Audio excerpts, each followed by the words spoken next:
2x2, 7 rows deep. And rolling up to the start-finish line.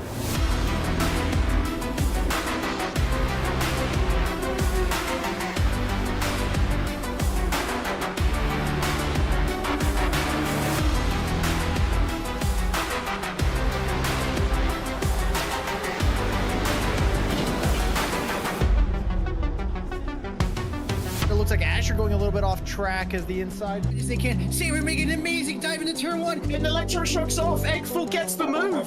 But MNU trying to take a move. Big contact from 5 different punches. Big incident with Snowdog, our leader. As we head into town row, it's a big crash. It's a big crash between the two title contenders.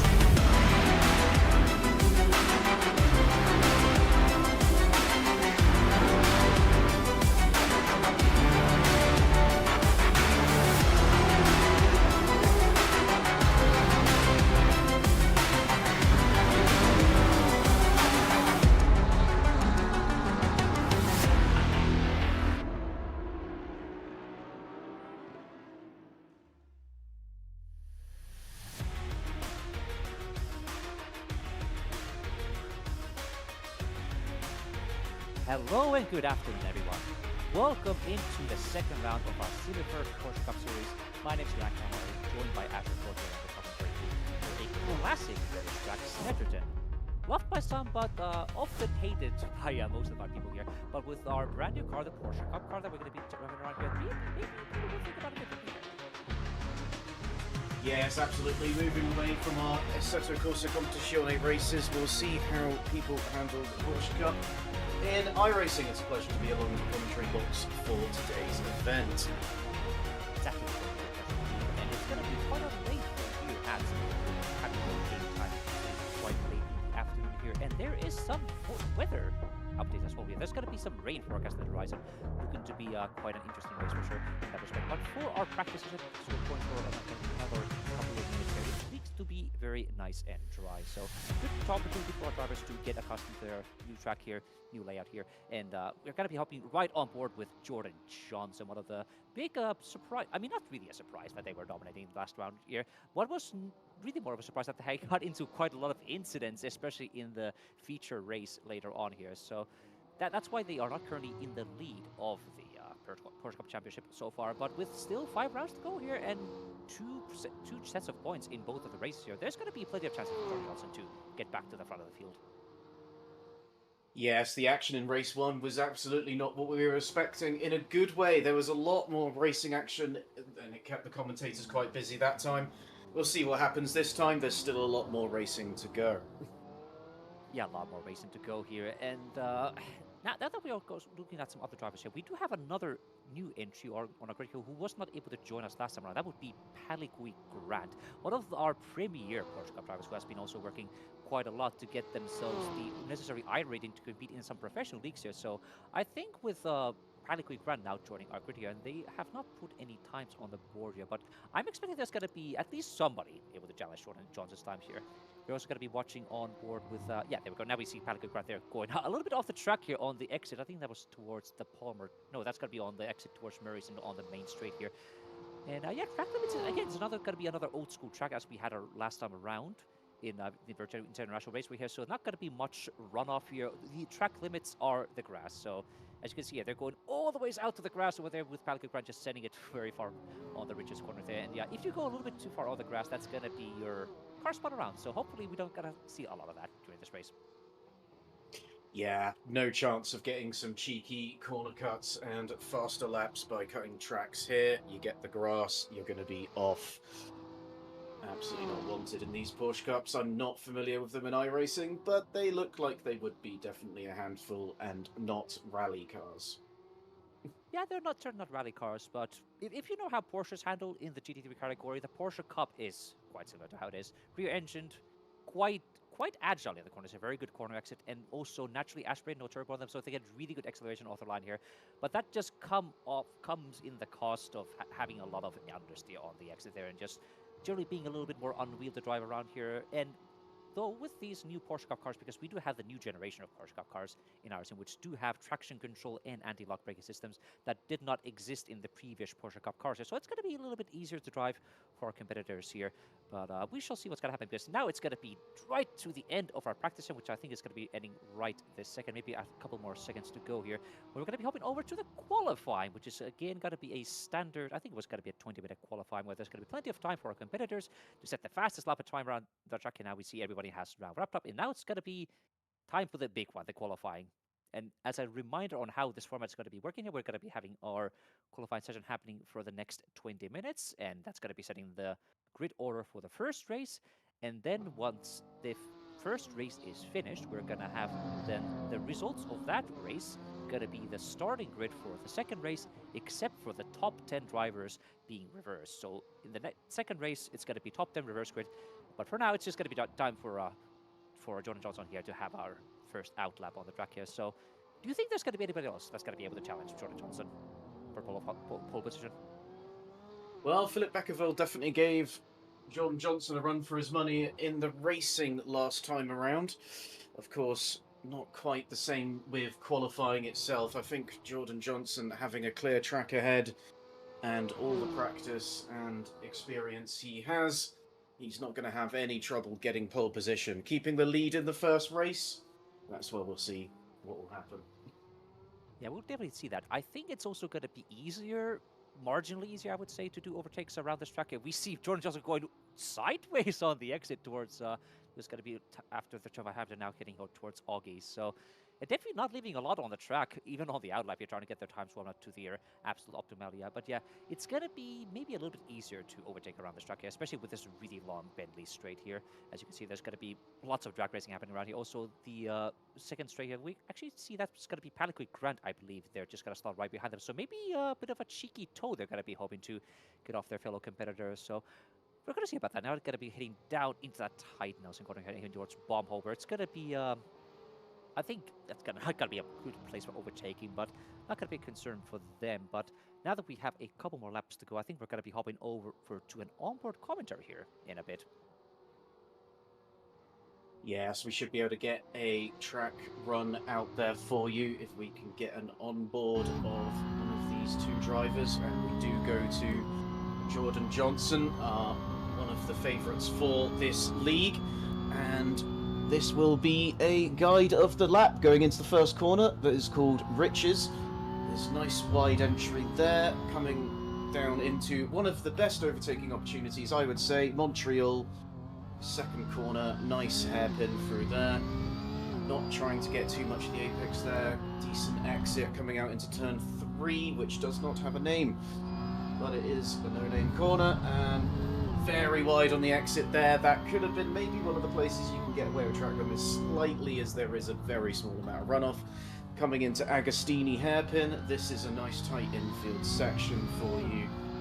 Coming out of the exit there again, wide, making as much use of the track as possible. Hamilton corner, turn 5, Jordan Johnson using all the downforce the Porsche Cup has to make no problem with that. Coming into Oggies in turn 6 and exiting turn 7. Then we have Williams corner very quickly after that on 8. Turn 8, coming out of turn 8, we now have the lovely long Bentley straight. Gives the drivers a little bit of time to stretch themselves before they come back into the final corner. This is Brundle, and then there's the tight corner here of Nelson. Bomb hole is the following corner, as it does look like it was bombed out. Turn 11, nice fast exit there. And then we have the sweeping corner going into quite an evil final left-hander of Coram, followed by Murray's. Here's that last tight corner coming now. Jordan once again using a decent amount of the runoff there, coming in to finish the lap. A pretty good lap here from Jordan Johnson, but you could just see from the onboard that Paliquid was just getting away with it throughout the entire lap here, so I'm not quite sure. Yeah, it does not look like either of the drivers got themselves a valid lap on their first lap around here. In fact, it's going to be Philip Beckerwood who is going to be putting their first lap on the board here with a 45.949 here. So as you can see here, the drivers are immediately pushing right on the edge there on their first laps around here, and we have our top 2 drivers not getting their track limits here. So we'll have to wait a little bit more to see who will be the top dog of the board here. But now we've seen some more times coming down here. We see Kitty Timberfox with a 48.4, Nicholas Zahn there with a 48.5 here. So yeah, everybody is pushing really hard there. It seems like the biggest issue is going to be just getting your results on valid lap at this point. Yeah, we were talking about track limits being hard to hit, but when you are really going for all the pace you can, it did still happen. It did look like that lap was deleted for track limits from Jordan Johnson. Philip Beckervold holds pole position at the moment with a nice, clean gap of everybody behind being about 2 seconds. Philip Beckervold bringing the challenge to Jordan Johnson if they can get a lap in after that.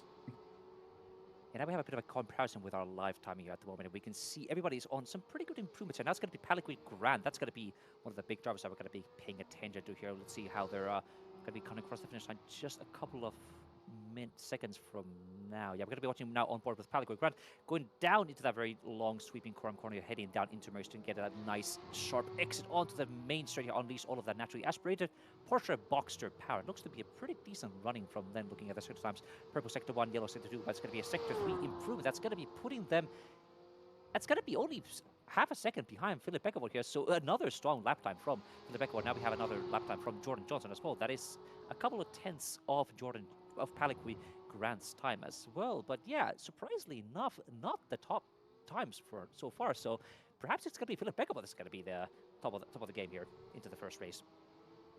Absolutely, an impressive lap from Philip Beckervold to begin with, and there's still over half of the qualifying left. We could see, I definitely think we'll see Jordan Johnson, Paliquid getting some faster laps in, as others get some decent laps to start with. KD, Guyando, Nicholas Zahn. I noticed that unfortunately Wushel does not seem to be joining us for this round after having been part of the action at the front last round as well. Unless they just don't have a time on the board yet. No, I do apologise, they are on the board. Yeah, I do see them on the top of the bottom of the standings here. They are, in fact, on their lap at the moment. They may have just taken some time to get their car going now, but we do see them on the track. And in fact, she just got herself the first lap on the board. It's going to be a 46.815. So actually splitting Paliquid and Jordan Johnson on the top of the standings here. So doesn't look like Jordan Johnson was gotten themselves the kind of lap time they wanted here. But we do see now Paliquid 2 purple sectors in a row now. So quite a good improvement coming up on this lap here. So this is probably going to be a potential pole time right here. We're going to be watching that very closely. I think they're probably going to be crossing the finish line any second now. But we're going to keep our eyes here on Saravan Fiba here, going down to that mid straight here towards the Agustin corner. Pretty late apex corner as well, but they just chuck themselves very deep here, trying to maximize that exit speed so they can then head on over to that Hamilton corner right here, then towards, okay, it's again just right on the limit of those track limits, but not too far out. That's going to be now another improvement from Paliquid Grant to get themselves a 46 flat, but still not beating Philip Beckervold's opening lap time here. So a very, very strong opening from the Norwegian driver. But with about, 12 minutes to go here, there's still going to be plenty of time for anybody to improve here. And we do see some more improvements coming in from Jordan Johnson as well here. So plenty more to see here. Yes, absolutely. You can see those gaps closing up for several people. There is a bit of a gap from first and second, but I'm sure that will close up very shortly. Jordan Johnson on their outlap, KD on an outlap as well, setting some impressive times. And Sarah Van Fiepland is not coming out the final corner just there. And we are now looking at car 28. That is KD, getting some impressive laps in to start with in 5th place. Yeah, looking pretty good here with Katie Timberfox. Actually pretty high up the field as well here. I know Katie Timberfox in the first round in the Virginia International Raceway was more towards the P8, P9 position, if I am correct. But looking to be very strong here at the moment. But now we see another improvement from Rafael Rodriguez getting himself into the top 3 position here with a 46.5. But yet still, nobody has been able to improve from Philip Beckervold's time here. And in fact, Philip Beckervold themselves has not been able to improve on Philip Beckervold's time here. So it looks like they just had their one lap there and say like, okay, I'm done. I don't need to do any more here. But they do seem to be still on the track there. Another purple sector 2 here. So hopefully we'll have a little bit of improvement here. We're going to be watching that. But now it's going to be keeping our eyes on now Philip Beckervold here again chasing down Katie Timberfox a couple of corners behind them. So chasing down that very long sweeping crown corner. That's going to be a very tricky one for all of our drivers. They're just trying to keep themselves as tight on that inside line as possible here, so they can then set themselves up for that really nice exit of Murray's onto that main straight here. Looking to be a very strong lap from Philip Beckable here, so we're going to be watching as they cross the line. That's going to be not an improvement, I believe. Yeah, they lost. Actually, no, I'm mistaken. There was a little bit delay on that time here. There was a couple of hundreds improvement from their previous time here, but still not too far off from Palico Grande and Rafael Rodriguez that are going to be coming right behind them. And in fact, Philip Beckwood seemed to have been finished, to declare that they're going to be done now, going to be heading back to the pits for another run later on. Yeah, so we're getting to about halfway through the qualifying now. A lot of people may be coming in, getting some fresh tyres, getting the right amount of fuel in the car. Of course, you want to be running as little fuel as possible in these cars as you get the fastest time. We've got some more cars going around on track here. Looks like they may be on outlaps, or they're just going to have to hope that they don't catch each other on these fast laps. That is Nicholas Zan in P10 at the moment. Their last lap they had a slight improvement in the final sector. We'll see what they can do with this one. It does also look like that the Cabal racing team have themselves some new liveries here. I think I remember reading about that a little bit earlier here. So you can see a nice striking blue livery right there on Nicholas Zan's car here. I think there's going to be similar kinds of liveries coming up on our other Cabal racing team drivers. I think they were going to be Giando, and I think there may have been one other driver from the Cabal racing team here. So pretty good show for them. Randy liveries for them. You can also see they're currently chasing down. I think it's going to be Manuel Benavides right in front of Nicholas Zan here. So a little bit of traffic, which might interfere with them, but they're going to be coming up onto this long main straight here. So perhaps they're going to be getting themselves a nice tow, but that is going to be a no. They instead decided to just back out of that. Probably a smart decision, because there's not going to be a lot of track to overtake like on the further sector, especially going down into Brundle, Nelson, Baumholder. It's not going to be just no chance at all to overtake around here. So probably the wisest choice to just back out and maybe hope to get a bit of a tow on the main street instead. Yeah, definitely probably would have done the same thing myself, taking a look at the liveries that we just saw, 3 of the cars there. It did look like maybe all of them are from Cabal, or they just all happen to be very similar looking of different colours at the front. Either way, very impressive shot we had, as Nicholas Zan is now slowly coming out of the final corner, looking to get the best exit possible, as I believe this would either be an outlap or they just aborted the lap they are on. We're now going on to a faster lap. Hopefully faster for them, as there are more cars coming out the pit, which isn't the best timing for Nicholas Zan. Probably going to be... They might just get away with it. Yeah, they're getting just in front of them, but that's going to be... Yeah, that's going to be Chris right in front of them with that Tinker racing car that decided to thankfully back out of the way here, so not going to be interfering with Nicholas's fast lap around here. But they looking to be right on the money there, just trying to push their car to the absolute limit. Now going to turn 3, Palmer. Heading towards that little mid-straight here towards... Oh, that's going to be a spin from Nicholas Zan right on the background there. So, again, there's going to be no tire warmers in these Porsche Cup cars. And you can see, if you just push them a little bit too hard on those outlaps here, they're going to be going into the grass here, which Nicholas Zan... Not Nicholas Zan, apologies, for Chris, unfortunately, paid the price for. But looks like they can just get back in the pit lane and get around again for another lap.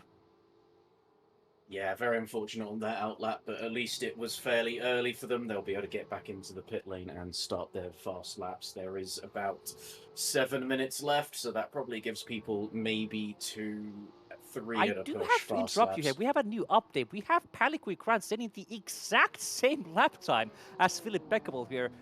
45.924. Actually, it's a 45.924 for Palico Grant, 45.925 for Philip Beckable. So 1,000th of a second between the top 2 drivers. That's incredible. Oh, wow. Yeah, that is an incredibly good lap from Palico. It was almost a shame that they had to miss the first round, but they are showing here that they will be competitive in this round. That was a bit of a shock to me as well, seeing it's only 1,000th ahead. It looked like they had the same lap, but somehow had the car ahead of that.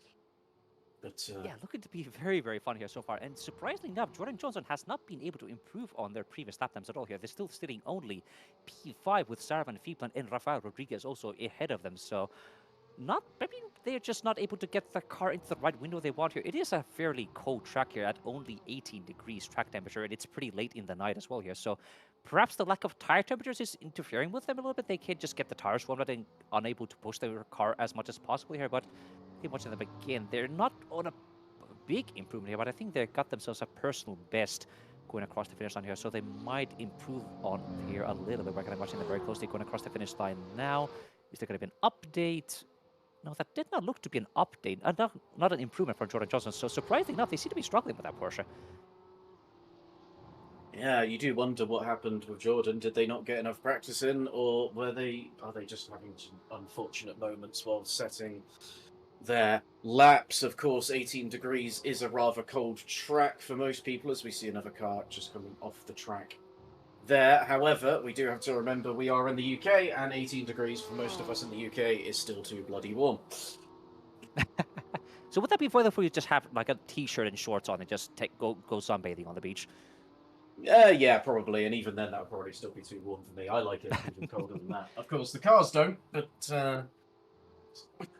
yeah, I suppose the drivers have to make sure to put on, at least the British drivers will have to remember to put on some sunscreen while they're going to be driving those cars there. But they're going to be in full racing suits, so they're not going to have to worry about that. Also covered by the closed cockpit of the Porsche Cup 911 car there. We see Nicholas on there going out of the way of Jordan Johnson, who's going to be going on another lap around here, I believe.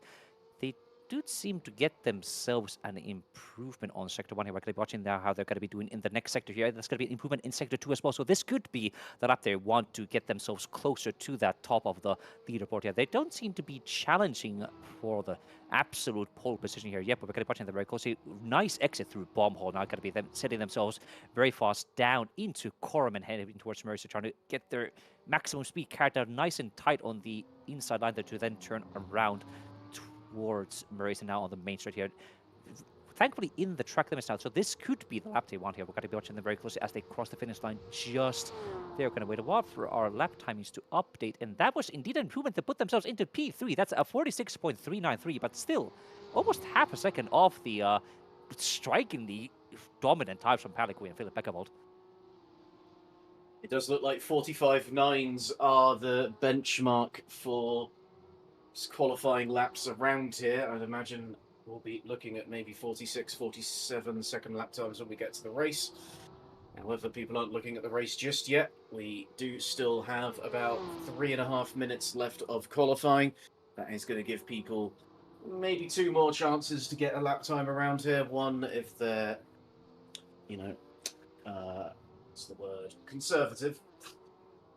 Yes, conservative would be the idea. Now we're going to be watching Philip Beckervold here again, trying to get themselves another improvement on the track here, weaving their way through traffic as well. I'm not 100% sure if they're currently on an out lap or a fast lap around here, so we're going to just have to see what's going to happen. We do see Banu Seaton down in P9 having themselves another improvement as well, hoping to get themselves into those 46s as well here. We're going to be watching that very closely. Actually, they're about a second and a half away. Yeah, that was going to be a very good lap time from Banu Seaton and get themselves into P6 right behind Sarvan Peatland sitting in P5. So very, very strong runnings here if we don't consider the top 2 cars here. We have only half a second from P3 down into P6. So these are definitely going to be the cars to watch out for once we get to the race.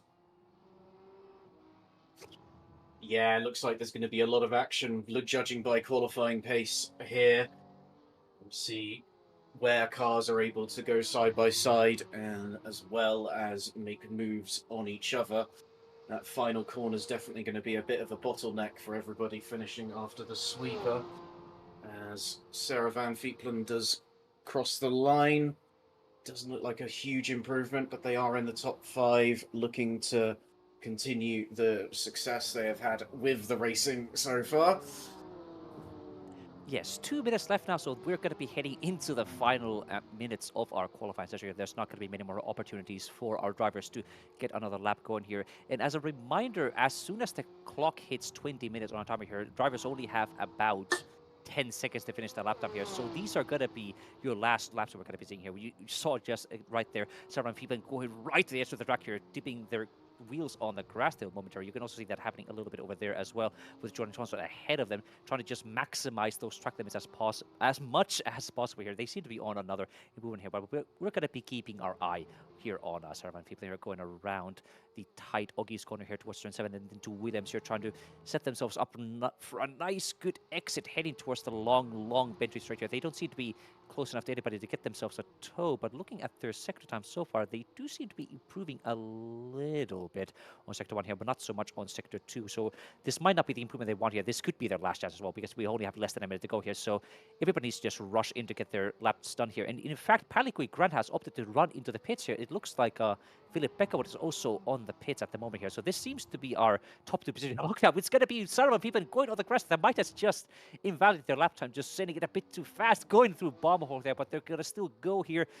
Another tight launch through Murray's corner here. Leads the power onto the main straight here. A bit of a kick of gravel from the car ahead of them, but looks to be not an improvement for them, sadly. So that's going to be their final shot. That's going to be locking themselves into P5, looks like. Another improvement from Jordan Johnson to get themselves more further up into P3, but still nowhere close to Philip Beckhamot or Palikui Grant here. So looks like, yeah, with only 15 seconds left there, there's not going to be any more time for Jordan Johnson to have another lap here. Neither has Philip Beckhamot here. So that's going to be our top 3 locked out here. Palikui Grant in first place, Philip Beckhamot in second, Jordan Johnson in third here. So quite a close top 2 here for sure, but anyone else seems to be way off from these top 2 cars here. In fact, we're going to be now out of time, so that's going to be qualifying over. Congratulations to our top 3. Yes, very good qualifying to watch. Should prove the racing interesting as well, with all the top 5 drivers setting fairly impressive times, especially the top 2, Palikui Grant getting pole position by 1,000th of a second. It's a small enough gap that it doesn't even show on the broadcasting itself, but there is that 1,000th of a second there. Yeah, I would love to see like a virtual comparison between those 2 lap times, because that was quite insane. I think I was looking at the sector times earlier. I think the most of the differences were in sector 1 and 2, where I think Palikui Grant had themselves a bit of a slower sector 1 compared to Philip Beckhamot, but they managed to climb all of that back in sector 2. But in sector 3, they were almost dead set here. But now with only a couple of minutes left to go here before our race start here, it's going to be a pretty short launch into Palmer Corner here, and they're going to be on cold tires. So this might get interesting, I'd say. Yes, I've seen several races at Snetterton with Simufur before, but they were with GT3s, warm tyres, a formation lap. This is cold tyres, standing start for everybody. It will be interesting to see how everyone can handle that with the tight first corner, and especially that hairpin of turn 2 at Snetterton. The track is very flat, but still with everything that is in place, it's not an easy track to get around, especially if you're trying to make that overtake.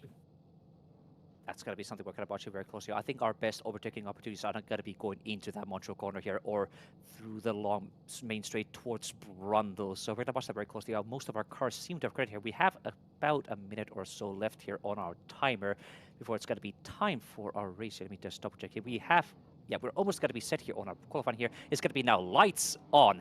Getting ready. Everyone's got to be getting their clutch in here. Got to be 4, 3, 2, 1. Waiting. Go, go, go, go, go. It's going to be a good launch from Palikui Grant here with Philip Beckhamot right there in the back of it. That's going to be also Jordan Johnson right there, trying to have a peek up on the inside. There's going to be a mega launch from Jordan Johnson. Going to be challenging Philip Beckhamot, going down into the Richards corner here, side by side, going there, just about making it through here in one piece. That's going to be Jordan Johnson also having a challenge onto Palikui Grant, going down into the Montreal area. But no, it's going to be it's going to be a very late apex from Jordan Johnson. That's going to be giving a chance for them to get around on the outside, going up into the Palmer corner here, but it's going to be, backing out a little bit here. Everybody seems to have made it through nice and clean here, going through our first couple of corners here, but that's going to be now our top 3. It's going to be Philip Beckhamot going very well on the grass here. That's going to be a chance for Sarwan Beepan here to go also right up alongside, now going to be challenged and going then into the Agostini hairpin here. That's going to be Wushi on the inside there. It's going to be now Jordan Johnson also challenging again to Palikui Grant, going up into the Hampton corner here. So there's going to be lots of chaos happening here all around here, but it seems like everybody has made it through in one piece. Yes, Jordan knew the opportunity was best right at the start of the race and has taken it. Wasn't quite able to take first place, but third to second is a brilliant move from him at the start. Sarah Van Fiepland up into 4th position, making the front of the grid fairly similar to where it was at Virginia. There's a car coming off at the back there. Looks like there was some contact. That was Christian Clippert coming off the track and unfortunately dropping into last position for now.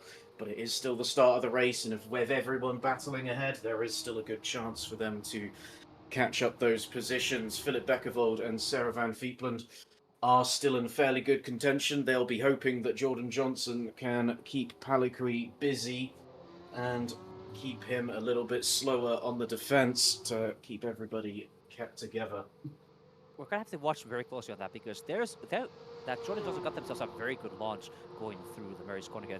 They're now chasing down on Palikui Grant's lap rear bumper here, now going down that very fast route, just going here, trying to carry as much speed as possible here. It doesn't look like Jordan Johnson is in an opportunity to make a send happen going into the Montreal hairpin area, but every single time that Palikui Grant has to put themselves into that slightly defensive position here to block Jordan Johnson from making any moves, that's going to be a chance for Philip Beckervold and several people to catch up to them, but does not look like to be happening yet. Jordan Johnson is not quite yet within striking range of Palikui Grant. They seem to be holding on a comfortable P1 at the moment here. But further down the grid here, we do have a lot of fighting here happening between Sarvan Pipa and Rafael Rodriguez here, who seem to be very close to themselves as well here, with Rafael Rodriguez also losing one position. I think that was going to be exactly 2 Sarvan Pipa going there at the start of the race here, so they're also chasing themselves down here. Oh, big slide! I think that was one of the green cars. That may have been Xavier Phil in P9. They're going very wide on the grass here, so all of our drivers here just maximizing the track limits here. They're going to be getting a lot of off-track warnings here, but hopefully they're not going to be getting themselves into that critical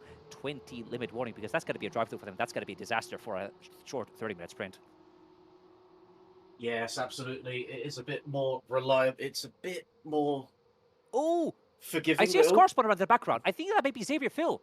They're pointing the wrong way on this track here. That's not how you're supposed to be driving the car. That is not how you want to do it. Oh, that is not good at all here. But hopefully going to be watching a replay here in a sec here. Yeah, we're going to be now seeing what's going to exactly happening. We're going to be watching now Xavier Phil going through that very long sweeping Williams corner here. They just pushed a bit too hard on those rear tires and they just spun themselves around here, pointed the exact wrong way on the Bentley stretch here, which is the absolutely not what you want to do here. But it looks like they were able to get away with it nice and clean here. But we're going to be going down back into Jordan Johnson, who's going to be having a drive up on the inside into the power corner here, trying to unsettle Palikui Grant, but Palikui Grant was just ahead enough to block Jordan Johnson's advance there, so they have to slot themselves behind again. But that's going to be slowing them down, because now we see Philip Beckervold and Sarah people there in the background. In the background there, apologies, also catching up there. So the fight is coming alive here for sure. Yes, turns 1 and 2, especially coming down the final straight, is one of the best overtaking opportunities, and I think that is where we're going to see most of the action after the first lap or two. As we see here, Jordan is just staying on the back of Palikui Grant, keeping that pressure on, hoping he makes a mistake. We can see everybody really extending the track there as much as possible, grass flying from the side. Don't think Jonathan Palmer's going to be very pleased about that one. Does look like there's been another incident at the back. We've got 2 black and orange flags out for Nicolas San and Louise Adeline. Yeah, I did see a big puff of smoke in the background as we were watching Jordan Johnson and Palikui Grant here, so maybe we'll see a replay of that as well. But that's going to be an unfortunate timing from Louise, because they also had very poor retirements in the first round of our Porsche Cup series, so they're going to have again another retirement in the first race of our round 2 race as well here. So hopefully they'll have a chance to recover again in the second race. But we're going to be watching a replay of that incident in a moment here.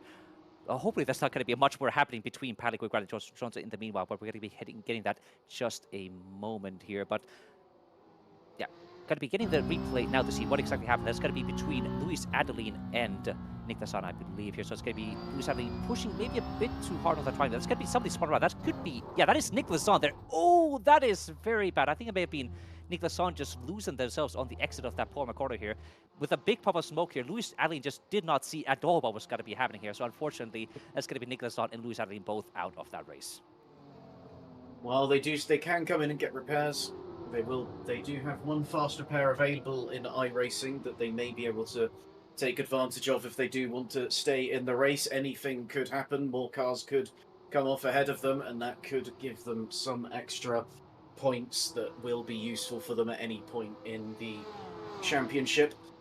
Louise, as mentioned, unfortunately has already had incidents in previous races, and there is only one drop round, so they will probably want to keep going just to see what they can make up from that, as we see Rafael Rodriguez keeping on the back of Sarah Van Fiepland, trying to keep them honest as well.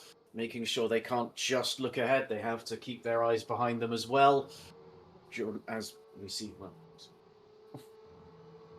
Yeah, it looks like the gaps have settled down between all of our competitors here. Only a couple of tenths separating between Jordan Johnson and Palico Grant as well here. We do see that slipstream taking an effect on this main straight here, with the Rafa Rodriguez getting a little bit closer to Sarvan Fiplang, now going down into Brundle towards Nelson corner here, but still not quite close enough to make any moves happen here. But again, if you're in that kind of position where you're only a couple of tenths of the car behind you, you cannot relax at all. You need to be hitting every apex perfectly, every exit perfectly here, because any small slip up here is going to be costing you dearly, because then that's going to be a chance for the car behind you to make a launch here. But it looks like both Palico Grant and Sarvan Fiplang seem to be holding on that pressure quite well so far. Yeah, Sarvan Fipland is one of our most experienced drivers in Simufur, and they are holding on to that pressure very well. Another driver holding on very well with the pressure of Jordan Johnson behind them is our race leader, Palico Grant, coming through turn 2 of Montreal now, just trying to make sure they stay ahead. That is one of the easiest places to lose your position if Jordan Johnson can come in for a dive. Both of these drivers incredibly experienced, probably knowing what they each can do. Jordan Johnson going a little bit wide there, pushing far. Yeah, you ideally do not want to be on the grass there to get yourself closer to the competitor ahead of. So I think Jordan Johnson is definitely in that maximum push mode. They're just trying their absolute best to try and get around Palico Grant here. But remember, in qualifying, their absolute best lap times was still 4/10 of Palico Grant here. So I think the issue is that Palico is just simply too fast for Jordan Johnson to really get close enough to make any moves kind of happen here. So I think it's just going to be down to if Palico Grant will crack under pressure here, maybe make a mistake here. But we do see, it seems like Jordan Johnson is here cracking under pressure, just making those little mistakes every once in a while here, a little bit too wide on the grass here, bounce on the exit of the curb here. That's going to be all just losing more time, hemorrhaging more speed, which is going to give Palico Grant more of an opportunity to just get ahead and stay ahead. Yes, Jordan Johnson is getting a bit of a toe down Bentley Straight, but coming through Bomb Hole, it does. And Pali's gone a little bit wide. That pressure might have come on just a little bit there, seeing Jordan starting to catch up. Coming through the final sweeper before the right-hander. Oh, it is the left-hander. Getting my left and rights mixed up. It's the left-hander going into the final straight. There's a bit more of a toe here. This is where overtakes can happen, but I don't think half a second is small enough of a gap to make that move this time around. Pali can rest easy knowing his position is safe for this lap, but that doesn't mean he can take it easy. No, not at all, especially between Jordan Johnson or Sarvan Fiplang here, who are both just trying to stay just ahead of those competitors behind them. I think if only you are about 3 or 2 tenths behind on the main straight, once you get over there, that's going to be your chance to make an overtake happen into Bridges or into Montreal here. So we'll keep watching these gaps very closely here. We don't seem to be having a lot of action happening further down the grid as well here. So it looks like with this long straights and these tight corners here, all of our grid has very much spread out, which is actually quite a nice sigh of relief compared to our previous round here, where we seem to have non-stop action happening every single minute here. So I think this is like a nice balance. We can just chill and relax, and we can like maybe talk about the weather. Well, the weather it's actually fairly similar to what it is in the UK right now, I can tell you. It's a nice 18 degrees, I believe, on the track still. That's still too bloody warm by my standards, but for most people that is a nice temperature. And for racing, well, the tyres might be a bit colder than you'd like, but it does seem that now everybody's gotten settled in, they should be able to get round the track just fine. Even with the traction control on these Porsche Cup cars, though, now being in place, it does seem that you just want to be a little careful getting back on the accelerator out some of the corners. Getting a bit too excited with it will have the car, as we've seen, slip off into the grass. We do see a chance now coming up from Kristen Clippert on the rear bumper of Charlie here. They got themselves very close to the end of the Bentley straight here, but they didn't get quite close enough to make a set happen. But it's going to be an opportunity for them to set themselves down into bomb hole here. Really unsettling Charlie there, but there wasn't quite enough space for Kristen Clippert to make any moves happen here. But they're getting really close to the, I think it's going to be Garage 42 Porsche Cup car right ahead of them, chased down by a Tigam Racing Porsche Cup right behind. So going to be watching themselves, if they can get that right. Good exit there. Yeah, that was a perfect exit from Kristen Clippert here, swinging themselves right around the outside of Charlie. So a very nice textbook move from Kristen Clippert to get themselves up into a P10, and now going to be chasing down 1v for the next couple laps. Yes, great move from Clipper. They definitely wanted to make sure they had a bit of a gap to Charter coming out of their last corner to get a good run out of there, and that's exactly what they did. So Christian Clipper can now look ahead to 1v, the next driver ahead of them, while Charter is now looking to be defending their position from Panu Seatonum. Yeah, Bonus Seaton, one of our Finnish drivers here on the grid here. I think the only Finnish driver at the moment here. We didn't have our other Finnish drivers showing up for this round here, but they seem, I think they had some incident early on in the race here because they have lost quite a few positions, so they're also on a recovery drive at the moment here.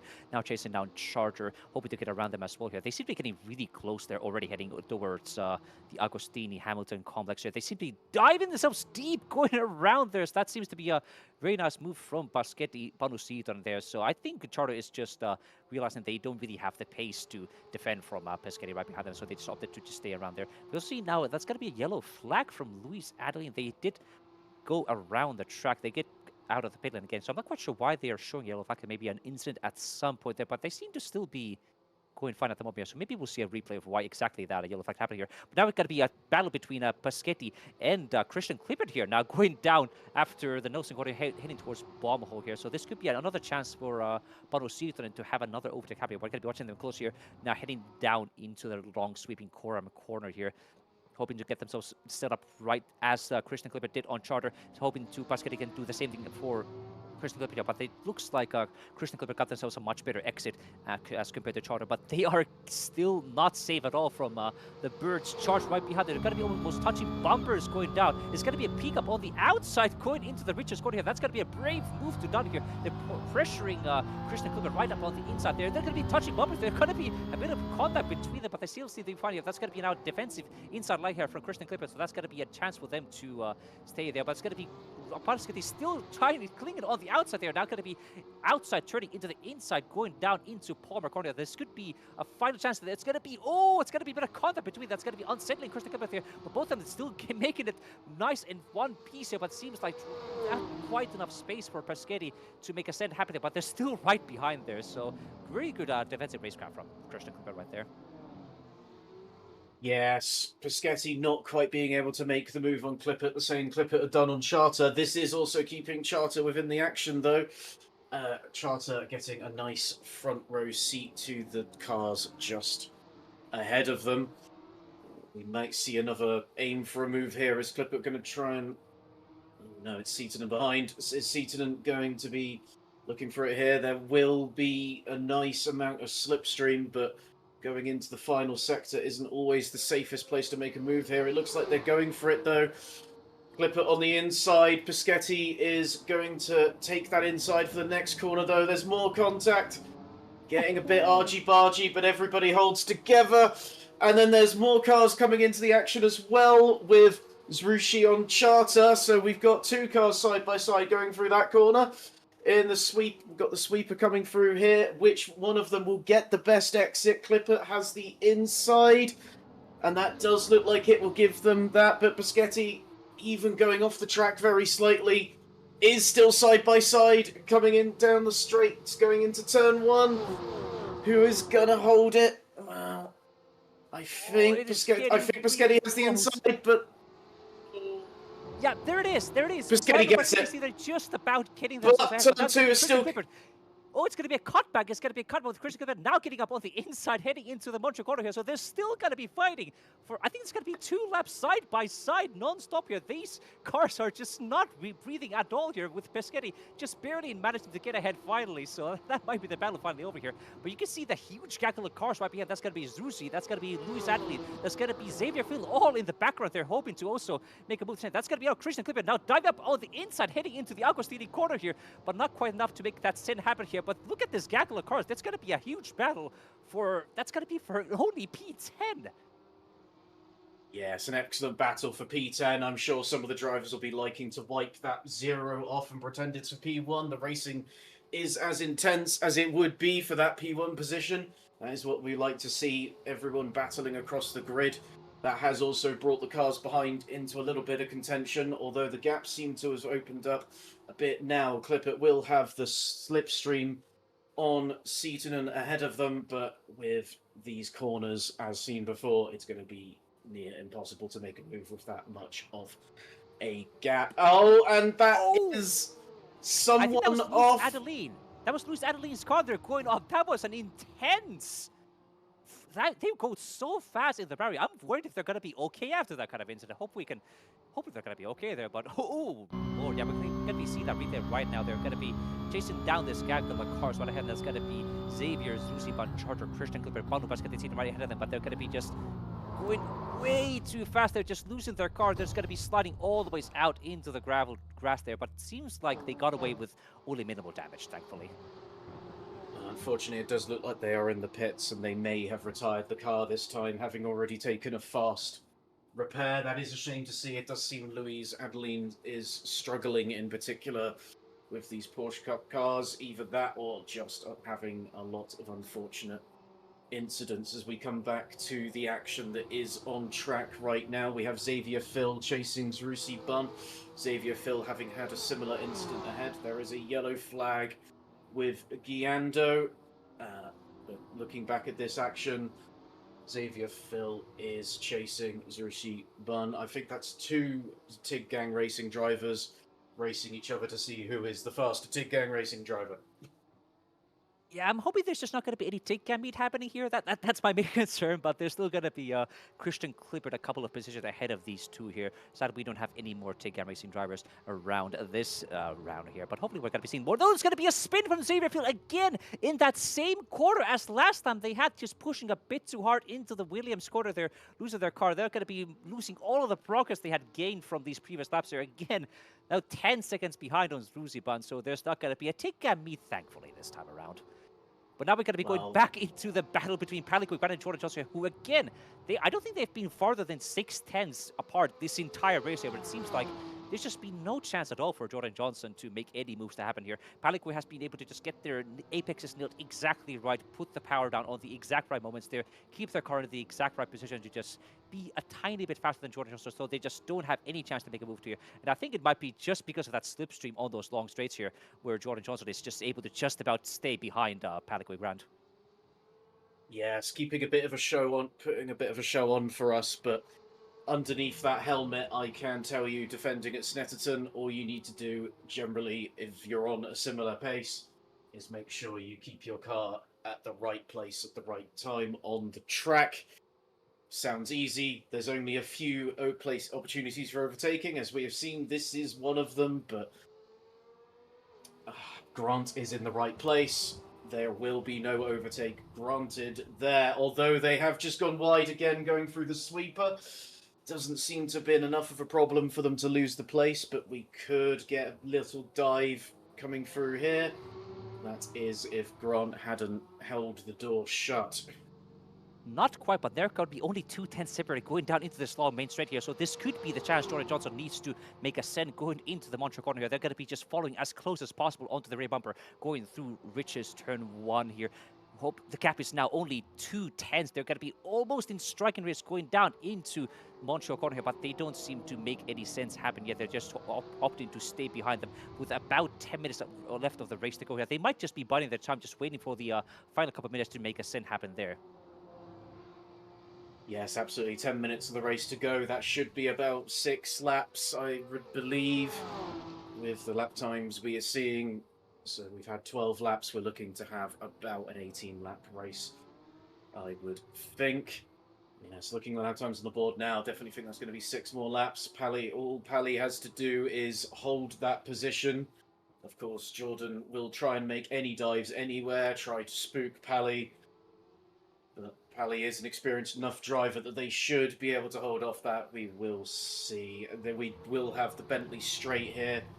Jordan Johnson has gone a little bit wide, but they will have the slipstream and are still close enough to maybe see if they can make a move on the inside. We'll see if there's a dive coming into the final sector. No, it does look like they are holding position, which is the safe thing to do. Thinking about the championship, is even if Jordan doesn't get that overtake, second place is still great points for them. We can see Sarah Van Fiepland holding off Rafael Rodriguez there. We've got a bit of two-wheel action coming over the curbs, which is possible around some of these tight corners at Snetterton, but it wasn't enough to unsettle the car. she gets some extra skill, some trick points there if this is Tony Hawk's, but no defensive points. Yeah, sadly, no extra points to making any nice two-wheel actions here. I do know that also on the exit of Augie's heading towards turn 7 and to Williams here, the car can get quite bouncy as well here. So something these drivers also have to keep in mind here. But now it's going to be Rafael Rodriguez chasing down Servan Fiefling going down into turn 1. So hoping to maybe make an overtaking happen into Montreal corner. But they don't seem to be quite close enough to make any move happen here. But they are just inching themselves ever so slightly closer here. Hoping to... That's going to be actually got to be quite a wide exit here from Servan Fiefling, which almost looked like it was going to be an overtake happening from Rafael Rodriguez, but that was not going to be the case here after all. So they're going to be, again, just staying behind that pink and white short racing car. They're hoping to just, maybe again, just pressure them enough to make a mistake happen here, or just get close enough to just use the slipstream to overtake on the main straights. Yes, absolutely. The sight of that pink and white Porsche has become synonymous with Sarah Van Fiepland in all of the years racing at Simufur. While it is a lovely sight, Rafael Rodriguez, I'm sure, would be preferring to see it in the rear-view mirror. Is still in the situation where coming out of Augie's and going into Bentley Bend, there will be slipstream for him to try and get that move made, but it won't. I don't think that's going to be enough of a gap. You can see the closing in. Sarah may have had a slower exit, but yeah, that's still not enough of a gap to get a move done just there. Depending on how... not quite as much for two-wheel move there, but still enough for Rafael to stay behind. We could see a move being made on the final straight. Yeah, we're going to have to watch that closely. They do lose a little bit of time going down the sweeper Coram corner here, but it's all going to be down to getting that excellent exit through the Murray's corner here, hoping to launch their car as much as possible. But it looks like they both had a very good exit, so there's not going to be a chance for Rafael Rodriguez to make a move happen now. But they are getting closer. Gabby shrinking down from 4 tenths to 3 tenths, probably going to be even 2 tenths after they go through the Richards corner here. But there's going to be still that factor of a slight bit of dirty air trying to follow another car behind you, so they do lose a little bit of speed going through Richards corner, so they're not going to be, again, close enough to make any move happen there, but they are getting right up to that bumper, just making sure to keep themselves in Sarah Van Fiepland's mirror here, just try to keep her aware that he is right there. They're going to be ready to capitalize on any mistake. Any mistake she's going to be making here. So the pressure is on, but it looks like she's a tough egg. She's keeping herself in good condition. Yes, pressure is on as there is a look at diving in the corner there, but otherwise, no, he is sticking to her behind like a BMW would be, rather than a Porsche. But it is working for now. They are keeping that slipstream as we look to the Bentley, coming down to the Bentley straight again. It does look like that dirty air is playing more of a factor as Rafael Rodriguez is a lot closer to Sarah Van Fiepland this time. It could be enough of a slipstream to get behind, get to one side and try and unsettle her for the next few corners. Do they go for the move? It does look like they keep position. It is a rather risky place to make a move, I can assure you. You don't want to be hitting each other and taking both of you out. That is less points for both of you. In the end, we are about to reach the final 5 minutes of this race, so that's a few laps remaining. Jordan Johnson on the timing board is still right behind Pally, but it does look like the race, everybody's gotten into their rhythm. Pally Grant has, well, they know where to hold position, they know where to move, they know how to go. All they need to do is keep to that rhythm, and I think this will be their race. You can see now from our onboard graphics here that the gap has never been wider than 4 tenths between these two cars over the last 4 laps here. So almost identical lap times, identical pace between these two competitors here. And looking at their best lap times here, fastest lap time from Pally Grant was a 46.1, and the fastest lap time from Jordan Johnson, with the benefit of slipstream, is only a 45.9. And other than that, their lap times have been dead even almost every single lap here. So it's all going to be just down to see who makes the mistake here, and going to be an opportunity for them to make an overtake happen here, because only 4 minutes now left of the race here. So I think it's going to be maximum 3 laps left for our competitors before the race is going to be over here. So I'm not sure Jordan's is going to be making any foolish stops at this point here, because even with the P2 result here, they're going to be still getting a nice haul of points here, which is going to help them so stay ahead of Sarvan Fiedland, who is their main competitor. They're also going to be staying ahead of Philip Beckable, who is also their main competitor, because Valikui Grant, again, did not participate in the first round here, which also going to give them an opportunity, which is going to give them some good haul of points here, but there's going to be not quite in that top standings at the moment here. So I think Jordan Joseph might just settle for P2 in the end here. Yes, we have been informed that yellow flag is nothing to worry about. Everything is going as normal. We probably have a few laps remaining, and Jordan Johnson it definitely knows not to make any risky moves. It is safe enough for him to stay in second. That is a great haul of points, and will mean with the feature race coming up very soon that he will start ahead of Pally in the feature race if he stays behind now, which will make things that little bit easier for him in that second race. Still things to race for there. The other gaps do seem fairly small at the moment. Charter is only 1 second behind Clipper, but otherwise everything seems fairly stable as we keep our eyes on this battle for the lead. Pally only has to hold that position around each corner a few more times. We do see there's going to be a car right ahead. I think that's going to be the car of Zuruzi Bun right there, which is going to perhaps cause some carnage, cause some stress to Palikui Ground West. They're going to be trying to navigate this lap traffic around here. But we're going to be watching very closely. There are only a couple of corners ahead, and I think they may be just slowing down on the main straight here and just going to let these two main competitors by and not going to interfere with them at all here. But we're going to be watching that closely because they are actually not slowing down at all here. So they're going to be probably catching Zuruziban right up into the very technical Nilsson bombhole Corum corner complex here. That could be the opportunity that Jordan Johnson needs to just get around Palikui. But keep watching this very closely because they're going to be almost on the rear bumper. Oh, there's going to be a spin. Palikui has spun. They lost it on the exit of bombhole. That's going to be a disaster for them. There's going to be also then going right past Philip Beckable. There's going to be Sarvan Fiedland probably coming up on the background there pretty soon. So a critical mistake on the last 2 minutes of the race. Oh, that was incredibly unfortunate for Pally. Pressure may have gotten to them, or it may have just been that millimeter too wide on the wheel. Sarah is far away enough that Pally will be able to stay in third position as we get a quick replay of what exactly happened there. Was it just another case of getting on the power just that little bit too early? It might have been. It looked like they touched a little bit of grass on the inside as well. And these British circuits take no prisoners when you start touching grass. They absolutely do not take any prisoners there. So that's going to be a very strong lead now for John Johnson, 4 seconds ahead of Philip Beckable. So there's not going to be any more chance for anybody to catch them. And from looking at that replay, it more looked like the car just was a bit loose on the rear here, where at that point the cars did not have any more traction to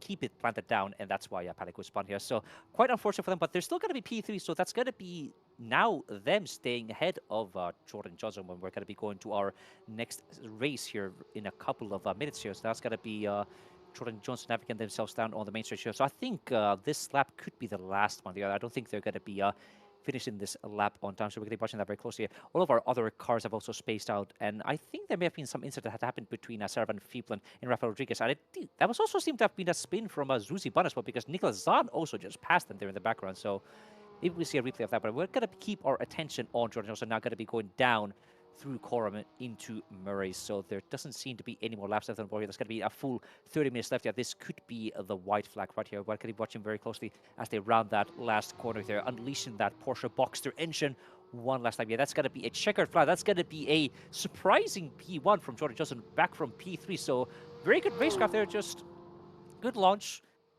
Got themselves ahead of Philip Beckable, who's not going to be finishing P2, and just kept the pressure on Palikui, who's going to be finishing P3 here, which just gave them not an easy win for sure, but they just kept their car, they kept their head cool in the end, and that's paid them off very well. Yes, great work from all of the drivers there. Even with the minor incidents, everybody held it as best as they could. Jordan Johnson did win out in the end, but that does mean he has a lot more overtaking to do. In the next race, we see Charter crossing the line of Clipper here. That is very close, but Is that them? No, that isn't them No. going into the final sector. That is the other long straight, not the long straight that Clipper probably would have rather been crossing at this point instead. Is with these last few corners, all Clipper needs to do is keep it steady and make sure they get a good exit out of the final left-hander. That will be their position secured. It may only be for 11th, but that is just 2 first places put together as Clipper comes to cross the line. Charter getting a nice slipstream, but it's not enough. Not quite enough yet there in the end. That's got to be now because Xavier Fuel, the last car of our grid here, going around Coram heading into Murray. So that's going to be P13 for Xavier Fuel. And a quick review of our other top 10. That's going to be Jordan Johnson first place, Philip Beckerwood second, Paliquid Grant third, Sarvan People in fourth, Rafael Rodriguez fifth, Katie Timber Fox sixth, Inigo Lopez seventh, Guiando eighth, one of ninth. And that's going to be Banu Baschetti Sidon in P10, which is going to mean that they're going to be starting on pole for our race here. So that's going to be quite interesting for sure. Yes, good luck to Panu Seasonen on the start of the second race. They did seem to have a fairly good pace out there for this race, minus that incident. So we'll see if they can hold that going into our feature race. Well done again to Jordan Johnson, Philip Beckervold and Paliquid Grant in the top 3. Sarah Van Fiepelen does still keep a fairly good position in the championship with this third race of the series. In 4th position, Rafael Rodriguez, unfortunately not just getting that position. 5th. Yeah, we're going to watch very closely what's going to happen in the actual race here. But first off, we have a couple of minutes to warm up here that our competitors have, about 5 minutes, where they can just get their cars set up and ready. And if I am correct, I looked at the weather report, there could be some rain coming up on this next race here, so that could mix up the pack quite a lot. There's going to be some wetness on the track here, because this would be the first time all of our drivers are going to potentially be driving on wet conditions. And wet weather driving is quite challenging in iRacing. Being in Britain, you never know when it is going to rain. It could start raining, it could stop raining at any moment. I had this exact same situation yesterday. You do not want to be caught without your umbrella, or in this case, your wet tyres.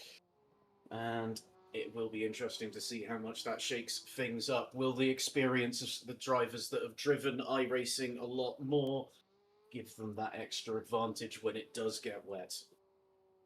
It's definitely going to help the experienced iRacing drivers a lot more here, because the wet weather simulation in iRacing is very detailed, where it's going to be modeling where the weather is going to be. It's going to be modeling the wet line versus the rubber line actually being a lot slower if the track is very saturated with water, where if you're going to be on a very wet track, it's going to be more optimal to just stay off the regular racing line, trying to stay outside of it as much as possible, so you can get yourselves the fastest lap possible, which is also going to be very interesting once we get to the actual racing here, with also keeping it in mind that all of our fastest drivers are going to be starting P9, P8, P10, whereas all the slightly slower drivers are going to be ahead of them. So they're going to have an even more monumental task ahead of them, trying to keep themselves behind in very mixed conditions potentially. But we don't know what's going to happen yet. We still need to wait until the end of our warm-up session to have a confirmation of whether it's going to be raining or not. But we'll see. At least Louise Allen seems to be making use of her time on the warm-up lap here to just hopefully brush themselves on the track layout again here, so they don't have any more spins.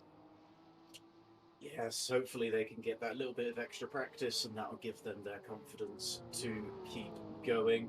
They could be hoping to see some weather come in, but we're not entirely sure if they are a wet weather fanatic, or they would rather it stayed bone dry on those rare days in Britain that it stays dry. Yeah, we will see for sure. But I think I also see that's going to be the Tigran racing Suzuki Bun's car right ahead of them, getting up into a bit of a scrap with Lewis Adlin here, but it looks like, no, they're not giving up their position yet, so they're going to be just going full tent here for the last 2 minutes that we have left of our warm-up race here. So a bit of a mini battle happening between these two competitors here, and a bit of fun here. But hopefully, no, that's going to be Suzuki Bun going off deep into the grass here, going off. I think that's going to be Augie's corners here. So I guess they opted, they see all faster driving behind them, they opted to just not interfere with them. Yes, either that or they made a mistake. They were maybe trying a new technique for the corner that didn't work. It's always better to try those techniques in a session that isn't the race itself. So few minutes, 1 minute left of the warm-up, just giving everybody a bit of an extra chance to drive. I probably would have taken a breather personally, but some of these people do just want to get as much time on the track as possible. Yeah, looking at our timing here, I think it's only 4 cars on the track at the moment. That's going to be Luis Adelin, Suziban, Nicholas Zahn, and Juan that are currently doing 8 laps here. I think everybody else is just taking their time to have a sip of water, which got to be a reminder for everybody else also to drink some water if you have not done that already. We definitely need to be staying very well hydrated in the commentary booth here. That's going to be a lap time 150.4. That's going to be the only lap time on the board here I think anybody's going to be able to get before it's going to be out of time for our practice session. So at least Luis Adelin can say that she topped 1 session's timing sheets. It's absolutely that moment that Minardi had when Minardi got a fastest lap in free practice one time and everybody celebrated like it was the race win. Good work for Luis Adelin getting that lap out there. That will be on the session results for the warm-up at least. And again, that could be a little confidence boost for the race. Who knows? We'll see, we'll see. We have now reached 5 minutes here, so it's going to be a couple more minutes for our drivers to do a couple more laps when they're going to be then teleported back to the start of the grid, where now it's going to be the moment of truth. We're going to be seeing what the exact weather is going to be like when we're going to be seeing our drivers disappearing any second now. There it is.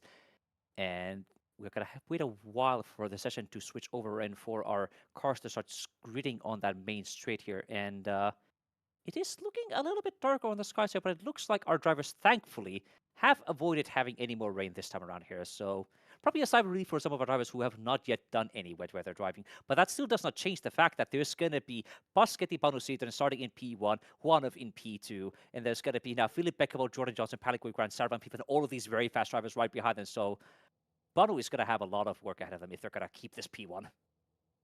Definitely some work cut out for them. I think they'll have a better chance if they can keep it safe in the first lap. The first lap is easily the best chance to get those positions, as Jordan Johnson proved. We see some of the cars coming onto the grid now. The top 10 will be in reverse order. Everyone behind will keep the positions they had from the first race. There is Panu Seetanen taking pole position, and the race is about to start with 5, 4, 3, 2, 1. Green.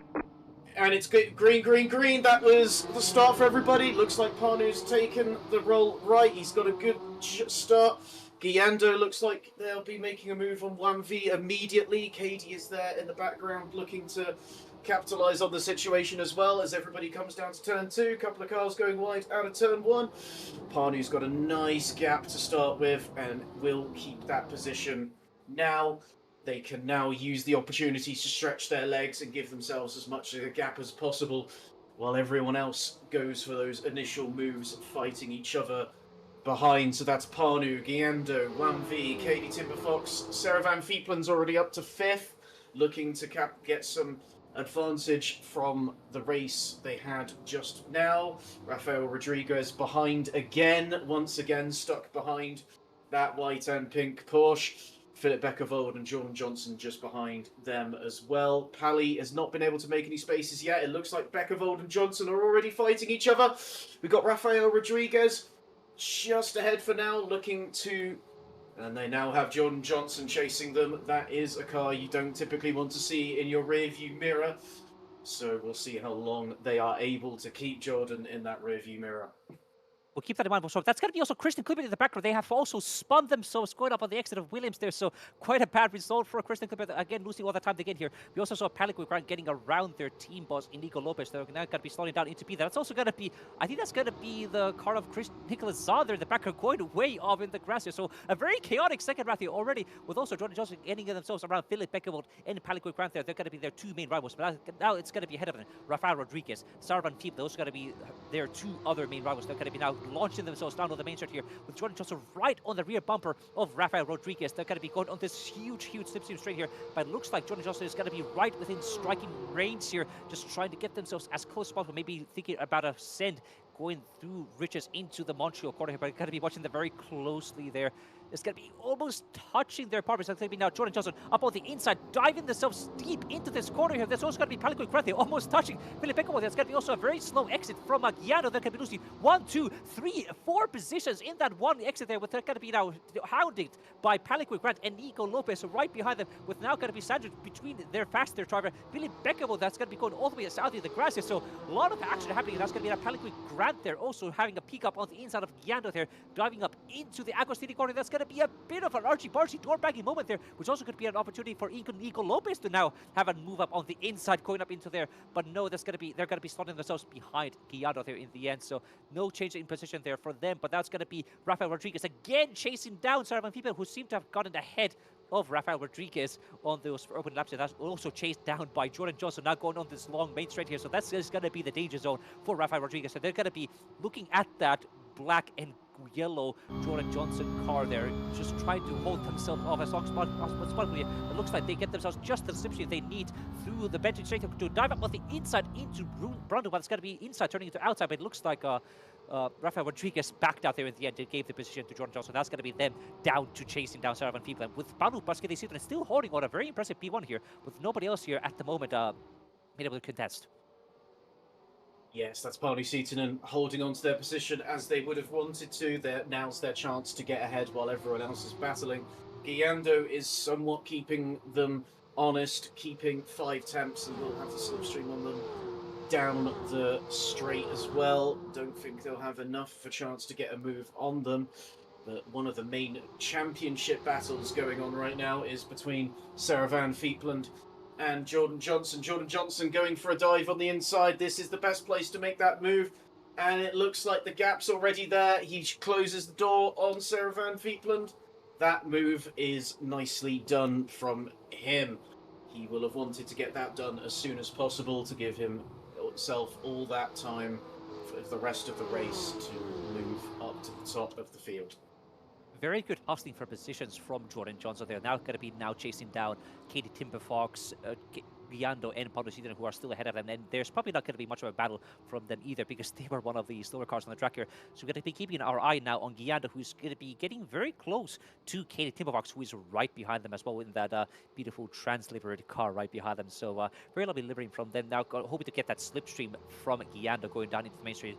And I also think I made a bit of a mistake here. It was actually not Guiando who lost all those positions at the beginning. It was actually Juan, who is now dropped all the way down into P10, sadly. But it looks like they're still trying to chase them. They'll chase down Inigo Lopez, who is now ahead of them. So we're going to watch that very closely. But we're going to keep our attention on this main battle here. You can see Jordan Johnson getting ever so closer with each corner here, just inching themselves 1/10 after another. Now going to be getting into a very crucial. There's going to be several people also going off into the grass. They on bomb hole here. That's going to give perhaps an opportunity for Rafael Rodriguez to have a peek up on the inside there, but not going to be happening just yet. But that's going to be 3 cars almost touching bumpers going on the main straight. Yeah, that's going to be a very good launch from Jordan Johnson now, unleashing the power of that engine right on this long main straight here. They might have a peek up going into the inside of turn 1 here. We also see the that was Panic Grant also touching on the rear bumper of Philip Beckerboard going towards the richest corner here. This looks like Jordan just got themselves a very, very good launch, just about squeezing themselves on the inside of turn 1 here. Now a very good send into turn 2. That's going to be another move send.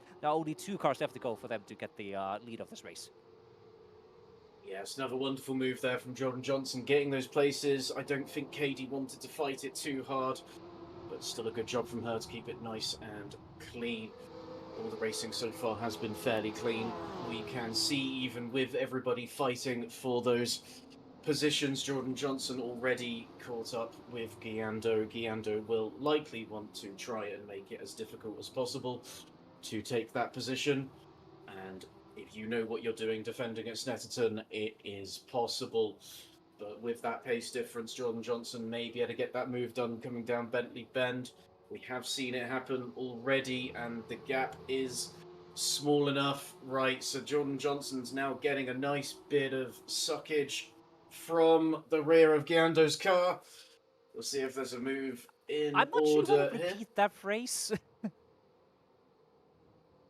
but we're going to be fine with that. It's going to be okay. But now it's going to be Jordan Johnson getting really close into Giando's rear bumper, heading through the Nelson corner there, but not quite a move happening here. They're going to be just waiting their time to get as close as possible to their rear, going into Kuram, into the Mercy. I think they're going to be just hoping to get a nice exit off the Mercy corner here, that then just pass on the straight here, with also Kitty Tipperbox right in the back of there. Also Sarvan Viepland, Rafael Rodriguez, Philip Pekka, Palico Grant, all less than a second separating each other there. So this is going to be a huge fight. You can see a gaggle of 10 cars in this one frame here, all hustling for position here. We're going to be keeping our attention on Jordan Johnson, though, trying to get themselves around Giando here, going through turn one. It seems like Giando got a really good launch on the exit. There's not going to be a chance for them to make that sin happen just yet here, but there's going to be, again, a dive up on the inside, heading into the Montreal corner here. It looks like, again, a very good dive there, but also almost an opportunity for Katie Timberfox to make a send around Giando there, but not quite. But that's, again, another dive up on the inside into Montreal. Now it's only one car left, and that's going to be the biggest challenge for Pano Basket this year, and trying to hold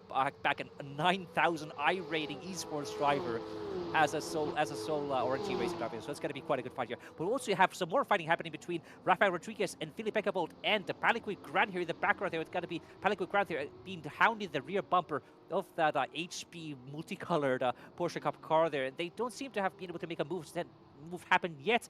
But with a couple more corners to go, they're going to be heading over to that Bentley straight here. There could be an opportunity for that. But with the Palico Grand being at the very back of that car, that's going to be a bit of an off-track moment, a bit of an oversteer from Palico Grand. They're going to be losing a bit of distance here. But they are in that slipstream train here, so they're going to be hopefully catching up again. Yes, absolutely. They'll be trying to keep themselves in that pack, seeing people making moves ahead, looking to make the same moves. Jordan Johnson has been showing how it's done in this second race, getting most of those moves done. Going into the second corner, as everybody is, well, as Jordan Johnson is looking to get that move done on Panu Seetonen as soon as possible. The other cars are just behind as well, knowing that one false move could get him having to go back to square one, back to P10 even, something like that. If he comes off, he'll have to then do all of those moves again around a circuit where there is only a few places he can make that move. Is he going to make that move now around turn 1 and 2? He's got the slipstream behind. Seetonen takes the defensive line. Is he going to go for the dive this time? It looks not, as I think that was Philip Beckervold getting a little bit wide just behind.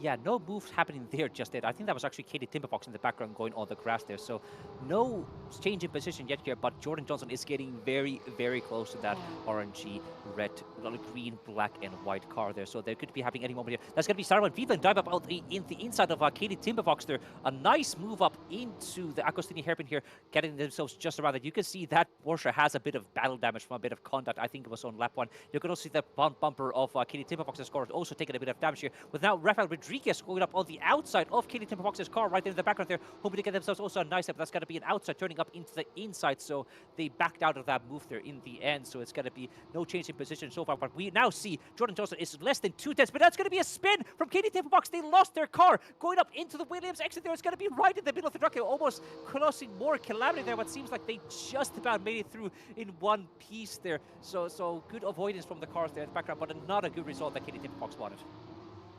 No, that was very unfortunate. I could see them trying to hold the car as it went one way, then it went the other, and unfortunately the Porsche just wanted to spin.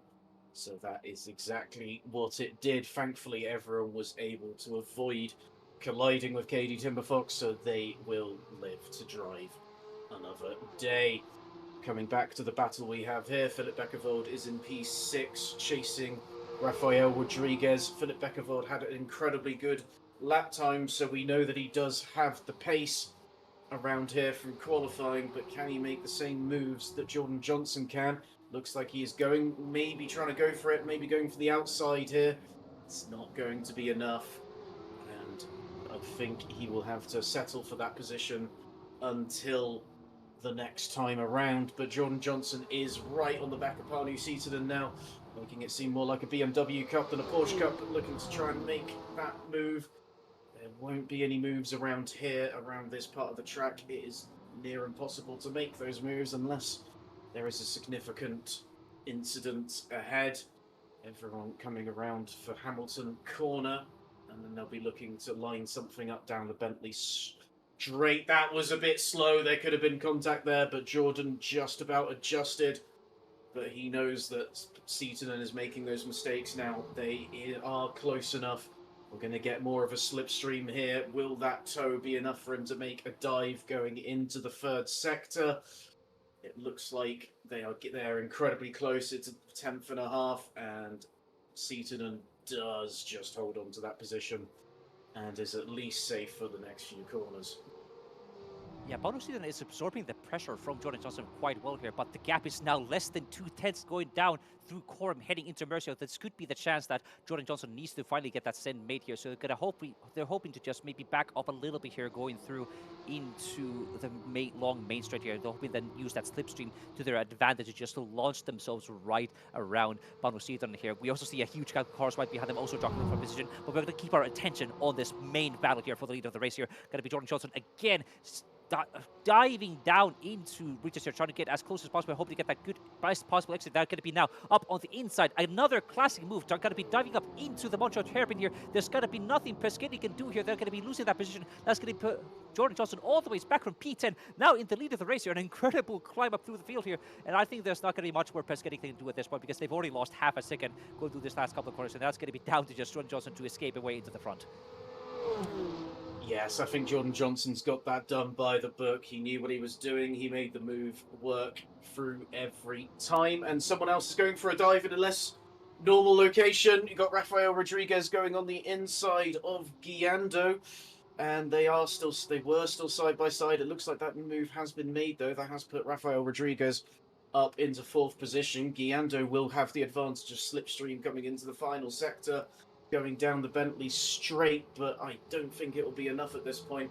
Everybody driving incredibly well in this tight formation, looking to get that slipstream.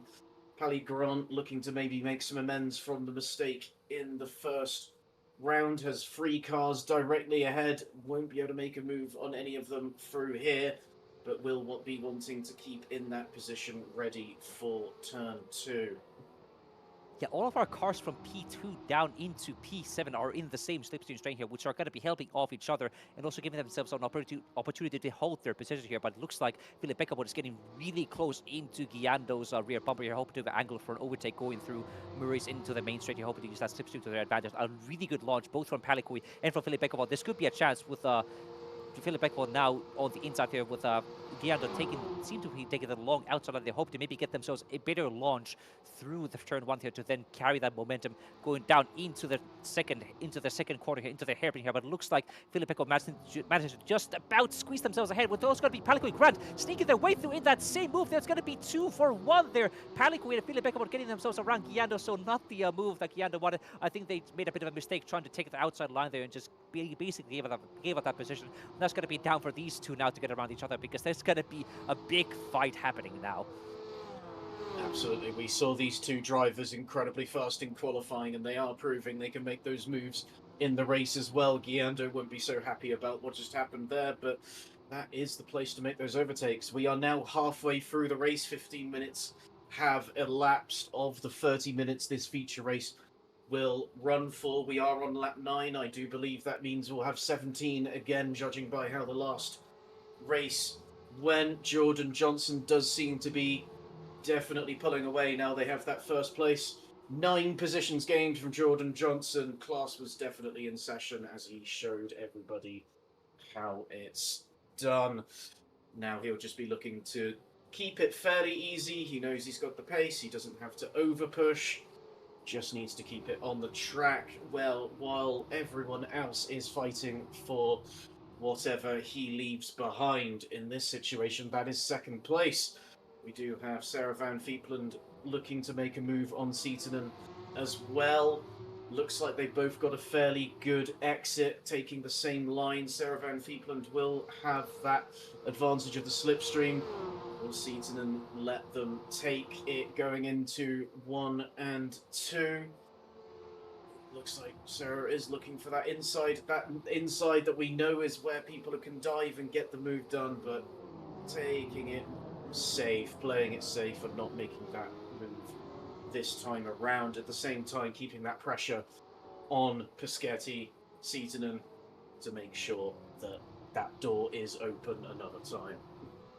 Door is definitely going to be pried open by Sarah people looking at how much they're hounding on the rear bumper of that green and black car. It's going to be a dive now into the Agostini corner, which could be a chance that they just looked for to get themselves around. And in fact, it's going to be the dive they were just looking for.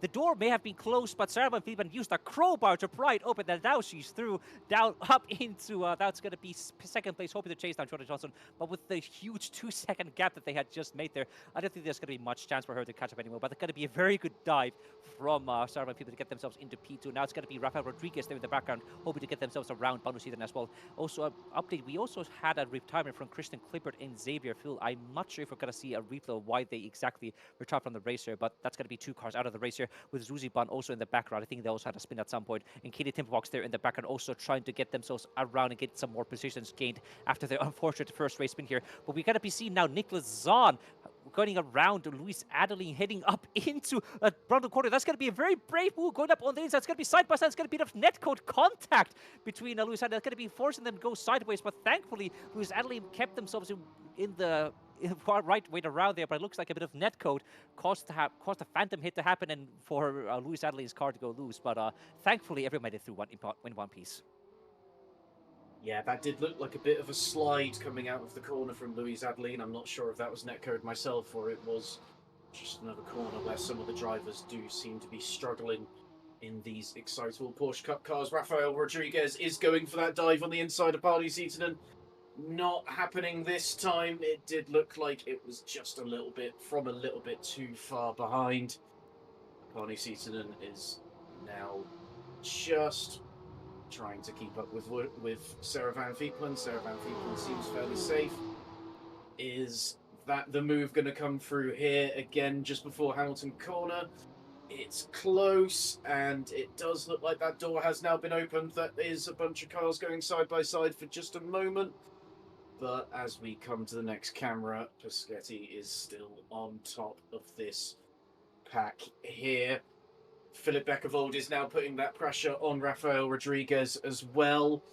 There is no quarter left just here, and Pally is also keeping Philip Beckervold honest. Fastest time so far is a 46.9 from Philip Beckervold. It does seem like the lap times are a lot slower this time, even with Jordan Johnson now in the lead. I'm wondering if the track conditions have altered enough, even though we didn't get the rain.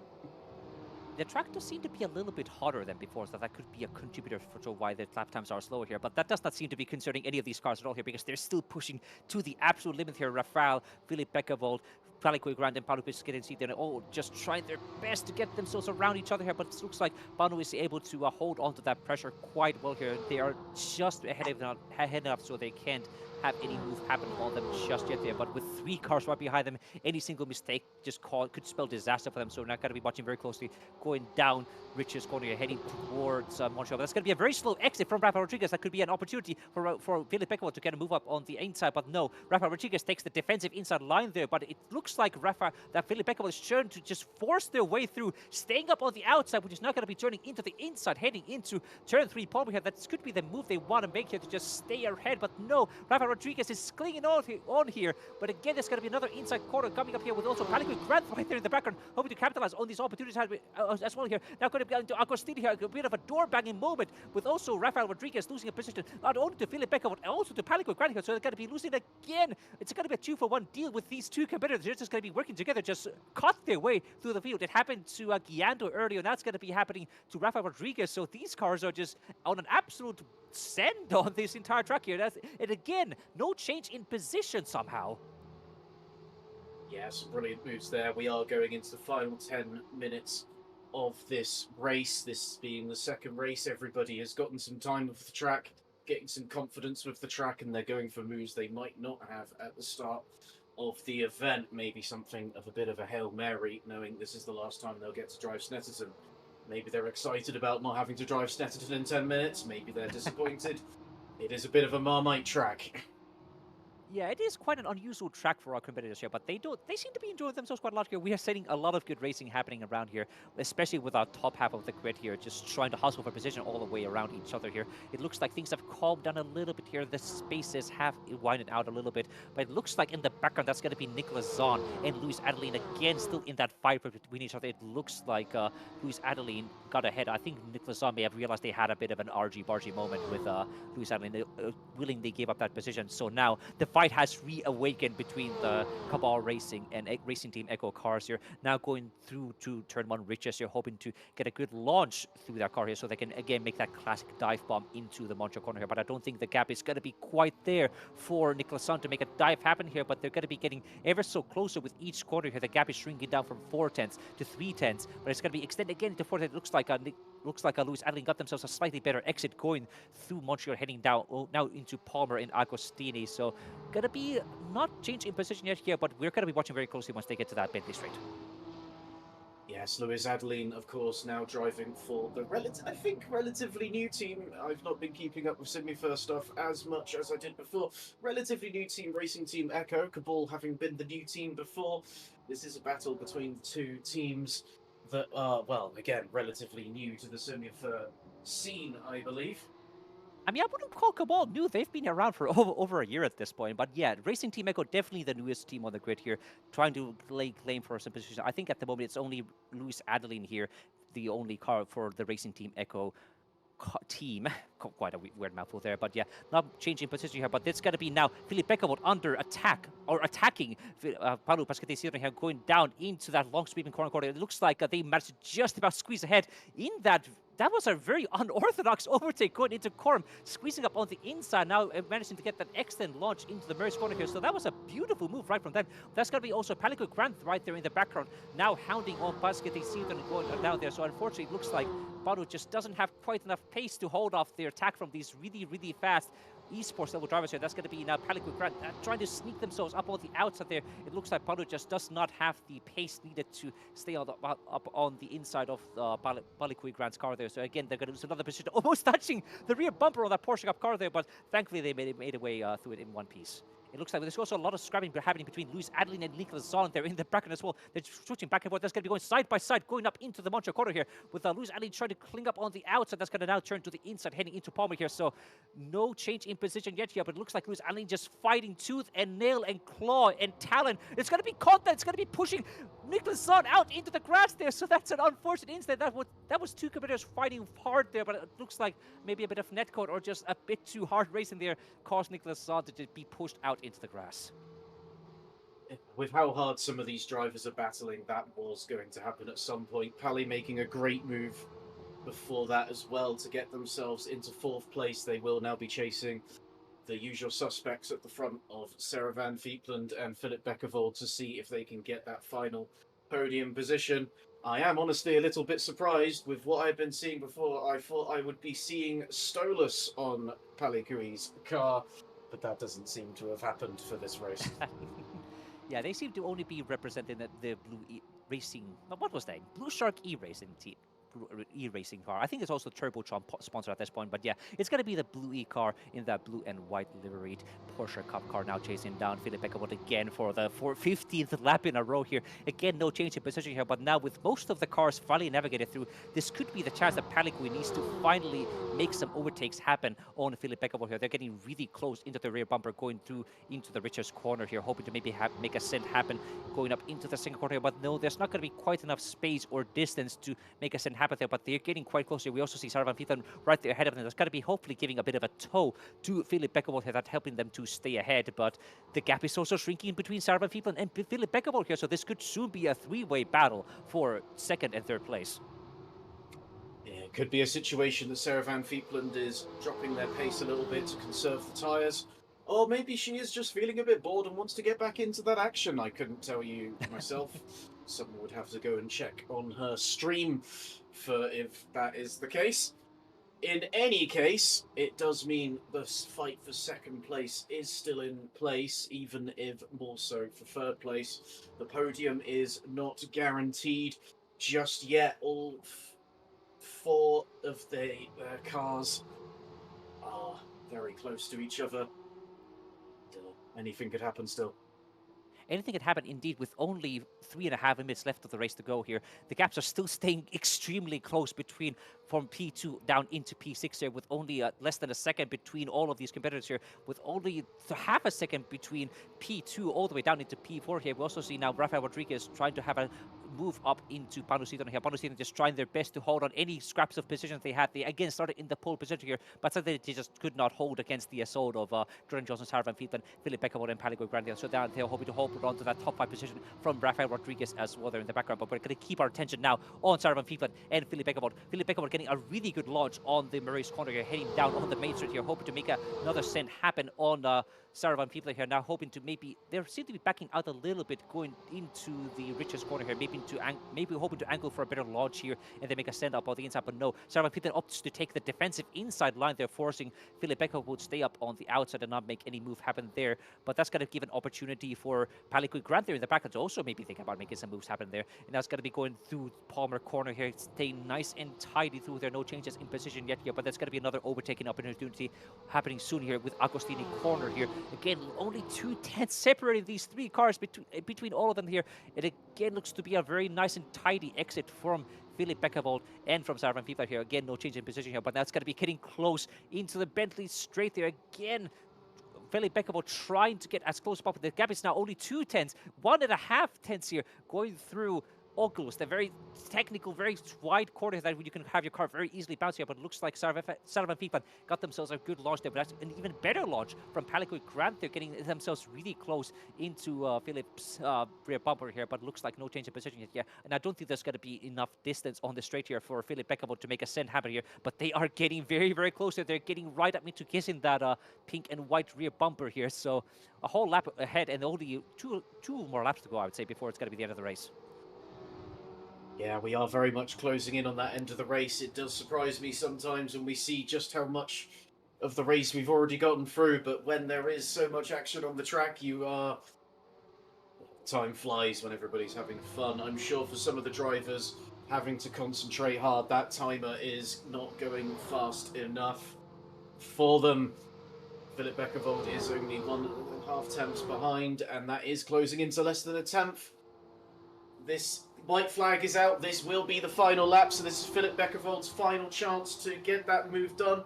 Will they go for the dive on the inside? This could be a Hail Mary, but it doesn't look like it's going to be happening. Rafael Rodriguez in the background pressuring Panu Seetonen as well for that 5th place.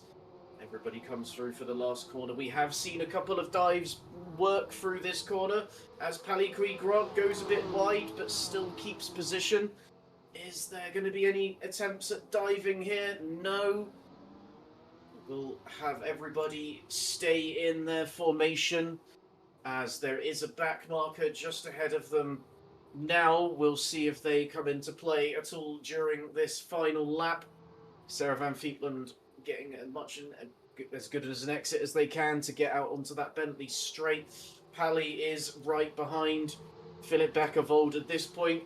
The timer has just reached 30 minutes, so this is absolutely the final lap. Everybody knows they're going into the last few corners of this round in Snetterton. Is Pally going to try that dive? Doesn't look like it. Not quite enough space to do it. Everybody stays in formation once more as we see Jordan Johnson coming to the final left-hand corner. They have driven exemplary today, getting a lot of moves done, and there could be a move here. Panu Seetonen has actually gotten ahead of Palico. Palico may be braking at the final moment again for themselves as Sarah Van Vliet comes to cross and finish the race in second. Philip Beckerwold couldn't quite get that move done. Panu Seetonen takes a last-minute move in to finish 4th. And Palico Grant will have to settle for 5th. Rafael Rodriguez did an amazing job to keep up with everyone. They take 6th place.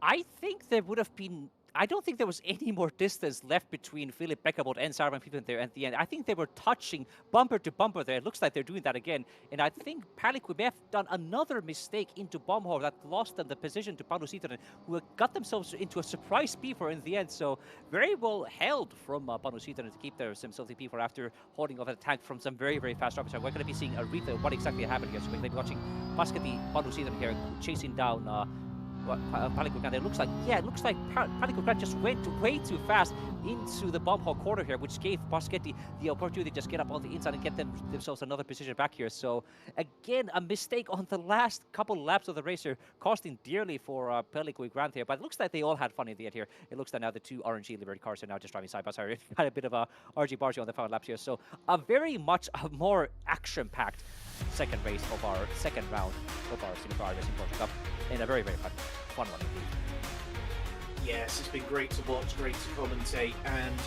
it does prove that those reverse grids make for some excellent racing when they are possible, as both of them drive in formation. Now quite happy with their results. So that is Jordan Johnson taking the win in both races. Those are the results he would have been wanting from the first round. He has got them in the second round. It is proving that going into the next races in this Porsche Cup, it isn't a one-car race all of the time. We are seeing quite a few at the front getting some excellent action together if they can hold those spaces and keep formation.